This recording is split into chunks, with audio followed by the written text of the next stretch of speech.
Selanjutnya kita akan membahas tentang bentuk lahan asal marine. Apa itu bentuk lahan asal marine? Bentuk lahan asal marine adalah sebuah bentuk lahan yang dihasilkan oleh aktivitas laut, yaitu oleh adanya tenaga gelombang dan tenaga arus laut. Gelombang arus laut akan mempengaruhi terjadinya pasang surut. Semakin dekat gelombang dengan pantai, maka kekuatannya berkurang. Tetapi apabila sampai pada air dangkal, maka getaran gelombang menjadi gerakan ke depan yang kuat, sehingga mengikis pantai dan terendaplah di tempat lain. Selain itu, dipengaruhi oleh kedalaman laut, perkembangan bentang lahan daerah pantai juga dipengaruhi oleh beberapa faktor lainnya, yaitu yang pertama struktur, tekstur dan komposisi batuan. Yang kedua, kedalaman bentang alam atau relief dari daerah pantai atau daerah di sekitar pantai tersebut. Yang ketiga, proses geomorfologi yang terjadi di daerah pantai.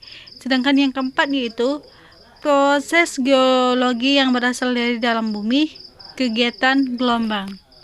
Selanjutnya, jenis dan karakteristik pantai. Menurut Johnson, pantai dapat dibedakan menjadi 4 macam, yaitu yang pertama, pantai yang tenggelam. Pantai yang tenggelam merupakan jenis pantai yang terjadi apabila permukaan air mencapai atau mengenangi permukaan dataran yang mengalami penenggelaman. Ciri-ciri pantai tenggelam yaitu yang pertama, di muka pantai terdapat pulau. Yang kedua, garis pantai tidak beraturan. 3, teluk dalam. Yang keempat, lembah-lembah turun. Yang kedua yaitu pantai yang terangkat. Pantai ini terjadi akibat adanya pengangkatan daratan atau adanya penurunan permukaan air laut. Ciri-ciri pantai naik. Yang A, di muka pantai terbentuk undak-undak pantai dan gosong pasir atau tanggul-tanggul. Yang B, garis pantai relatif turun. Sedangkan yang C, relief relatif rendah.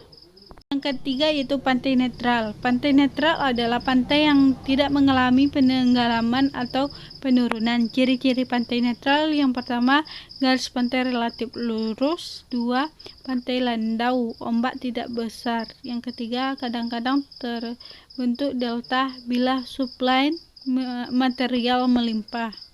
Yang keempat yaitu pantai campuran, adalah jenis pantai yang terjadi sebagai gabungan 2 atau lebih proses di atas. Berarti dalam suatu daerah biasanya terjadi proses penenggelaman, pengangkatan, pengendapan, dan sebagainya. Ciri-ciri pantai campuran: yang pertama, pantai menuju undak pantai. Yang B, lembah tenggelam akibat turunnya dan naiknya muka air laut. Selanjutnya, macam-macam bentukan dan proses terjadi. Bentuk lahan marine dibedakan menjadi 2, yaitu bentuk lahan erosional seperti gambar di bawah dan bentuk lahan deposisional seperti gambar di bawah. 1. Bentuk lahan erosional adalah bentuk lahan yang terjadi apabila aktivitas gelombang atau arus mampu mengikis dan mengangkut material ke daerah lainnya. Ada beberapa jenis bentukan erosional adalah yang pertama, bentuk lahan sea-lifts. Yang kedua, bentuk lahan sea-shaft. Yang ketiga, bentuk lahan sea-arch. Yang keempat, bentuk lahan sea-stakes. Yang kelima, teluk. 2. Bentuk lahan deposisional adalah bentuk lahan yang terjadi apabila aktivitas gelombang atau arus berkurang, maka material akan terendapkan dan membentuk bentukan deposisional di daerah tertentu. Ada beberapa jenis bentukan deposisional, yaitu yang pertama, pantai bergegisik. Yang kedua, beting gisik. Yang ketiga, tombolo. Yang keempat, spit. Sedangkan yang kelima, laguna. Beberapa bentuk lahan deposisional marin. Proses marin sering dipengaruhi juga oleh aktivitas dataran, yaitu aktivitas fluvial, sehingga sering disebut sebagai proses fluvio. Marin adalah delta. Proses marin sering dipengaruhi juga oleh aktivitas dataran, yaitu aktivitas fluida, sehingga sering disebut sebagai proses fluida. Marin adalah swifties, birds. Pengaruh dan perkembangan pantai.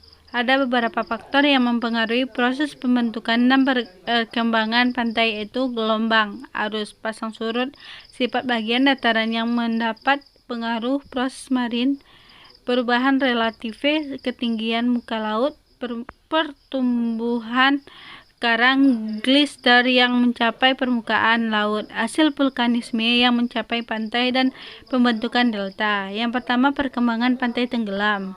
A. Stadial awal, ditandai oleh garis pantai yang tidak teratur, banyak teluk yang dipisahkan oleh dataran yang menjorok ke laut. Yang B. Stadio muda, ditandai oleh erosi yang meningkat. Arus sepanjang pantai mengendapkan materi yang terebosi membentuk spit dan hog, terbentuknya offshore bat dan offshore laguna. Yang kedua yaitu perkembangan pantai timbul. A. Stadium awal, ditandai oleh garis-garis pantai tidak teratur, lantai dengan laut dangkal. B. Stadia muda, ditandai dengan gelombang mengeruk dasar laut di dangkal dan mengangkatnya ke zona surf, membangun offshore bar muncul dan membentuk laguna. C. Stadia dewasa, mulai terbentuk slip rendah, gelombang langsung ke darat karena offshore dirusak dan laguna terendam. Yang D. Stop tua, erosi lanjut sehingga hard line terpotong, harus kikisan gelombang diendapkan di teluk-teluk kecil menyebabkan garis pantai lurus. Selanjutnya, masalah yang timbul dalam pemanfaatan daerah pantai. Ada beberapa permasalahan yang ditentukan dalam pembangunan wilayah pesisir, antara lain yang pertama, pencemaran, yang kedua, kerusakan fisik habitat fisik, yang ketiga, pemanfaatan sumber daya laut yang berlebihan, yang keempat, abrasi pantai, yang kelima, konversi kawasan lindung menjadi perunjukan kawasan pembangunan lainnya, sedangkan yang keenam yaitu bencana alam. Yang selanjutnya, upaya mengatasi permasalahan di daerah pantai. Ada beberapa upaya yang mengatasi permasalahan di daerah pantai, yaitu yang pertama, memberikan sosialisasi atau pemahaman kepada masyarakat tentang pentingnya menjaga kelestarian lingkungan hidup, khususnya terumbu karang dan pohon bakau.